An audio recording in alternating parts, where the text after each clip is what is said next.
নিরাপত্তার আশ্বাসী সার, ফের হুমকির শিকার হলেন কর্তব্যরত নার্স। আরজিকর মেডিকেলে নিহত ডাক্তারের পরিণতি হবে এমন হুমকি দেওয়া হয়েছে বলে অভিযোগ। এবার মালদার চাঁচল সুপার স্পেশালিটি হাসপাতালে এই ঘটনা ঘটেছে। হুমকির শিকার হয়েছেন কর্তব্যরত এক নার্স।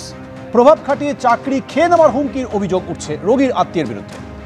দিনে দুবার ব্যবহার করো স্টপেজ ক্রিম আর নিজেকে রাখো evergreen Keya Seth aromatherapy stop age cream আর খুঁজে পাও নতুন আমিকে। করুণাময় সিংহ আমাদের সঙ্গে এই মুহূর্তে টেলিফোনে রয়েছে। করুণাময়, বিস্তারিত জানাও।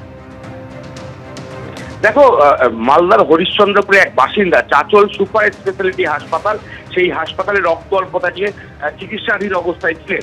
যেটা অভিযোগ, গতকাল রাতে তার আত্মীয় তার সাথে দেখা করতে যান এবং সেই সময় কর্তব্যরত যারা নার্স ছিলেন তাদের সাথে বিবাদ বাঁধে এই রোগীর আত্মীয়, এবং সেই সময় এই রোগীর আত্মীয় কর্তব্যরত নার্সদেরকে হুমকি দেন বলে অভিযোগ। একদিকে বর্ণবিদ্বেষ মূলক যেমন আচরণ করা হয়, পাশাপাশি কিন্তু আরজি করে পরিণতি করে দেওয়ার হুমকি দেওয়া হয় নার্সদের। এই ঘটনার পর আতঙ্কের সৃষ্টি হয় হাসপাতাল চত্বরে এবং তোমার বলে রাখি যে পাশাপাশি উত্তেজনার সৃষ্টি হয়। চাঁচল থানার পুলিশ ঘটনাস্থলে পৌঁছে হাসপাতাল কর্তৃপক্ষের অভিযোগের ভিত্তিতে ওই রোগীর আত্মীয়কে গ্রেপ্তার করেছে। তবে যেটা ওই হাসপাতালের নার্সরা যাচ্ছেন তারা যথেষ্ট আতঙ্কিত এই ঘটনার পর, কারণ যেভাবে হাসপাতালের ভেতরে ঢুকে হুমকি দেওয়া হয়েছে তারা তাদের নিরাপত্তার অভাব বোধ করছে। সৌমেন। করুণাময়, তুমি আমাদের সঙ্গে থাকো। নিরাপত্তার আশ্বাসী সার, ফের হুমকির শিকার হলেন কর্তব্যরত নার্স। আটক কেন করলো?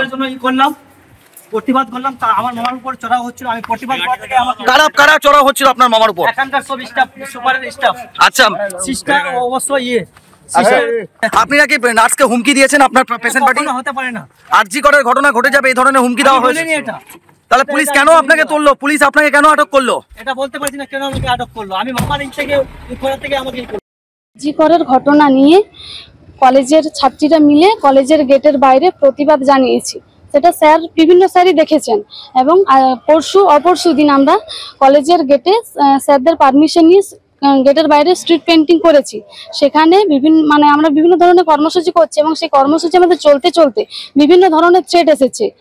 স্যার নিজে এসে বলেননি, বিভিন্ন জনকে দিয়ে বলিয়েছে যে তোমরা এখানে করতে পারো না, স্যার পারমিশন দেয়নি। কিন্তু আমরা বলেছি যে না, আমরা এটা করবো। বিভিন্ন সব কলেজই করছে এই বিষয়টা নিয়ে, যেখানে ডক্টর শ্যামল সাঁতরা মহাশয় উনি আমাদেরকে বারণ করেছিলেন।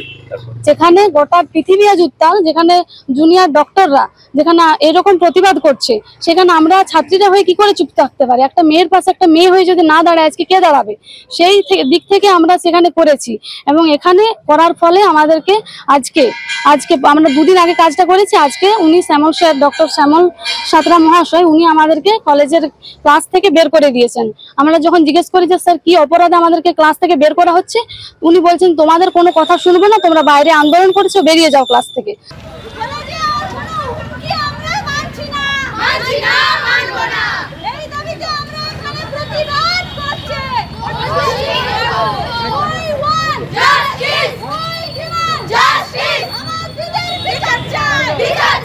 আরজিকর কাণ্ডে প্রতিবাদ করায় ক্লাস থেকে 2 ছাত্রীকে বের করে দেওয়ার অভিযোগ উঠল কলেজ কর্তৃপক্ষের বিরুদ্ধে।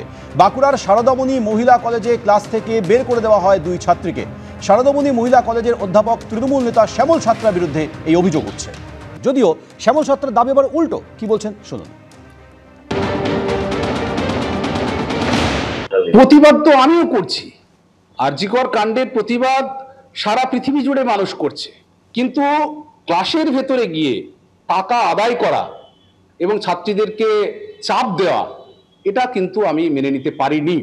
এই কয়েকজন মিলে আজকে এই আরজিকরের কাণ্ডকে ধরে ইসিউসিআইকে কলেজের মধ্যে প্রবেশ করার চেষ্টা করছে তারা, এবং ছাত্রীদেরকে জোর করে চাপ দিচ্ছে মিটিংয়ে যেতে হবে, মিছিলে যেতে হবে, টাকা দিতে হবে।